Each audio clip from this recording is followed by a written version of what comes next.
How to fix Microsoft Store not opening in Windows? For this first step, you need to restart the device. Click on restart your device.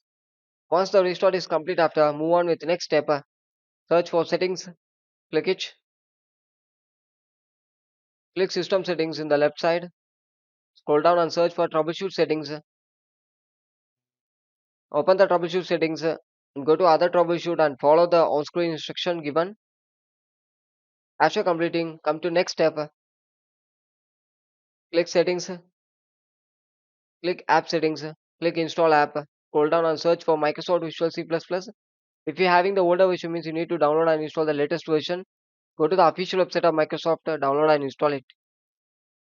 If you're having the latest version, means you need to click the three dot icon, click modify, and click repair. You need to do it for both 64 and 86 bit, and also you need to download and install the both 64 and 86 bit if you are going to download the latest version. Means after completing, close it. And the last and final step, clear the Microsoft Store cache. For this, search for run and type the following text: wsreset.exe. Type it and click enter. It will automatically clear the Microsoft Store cache. Once it is clear, after it will open it.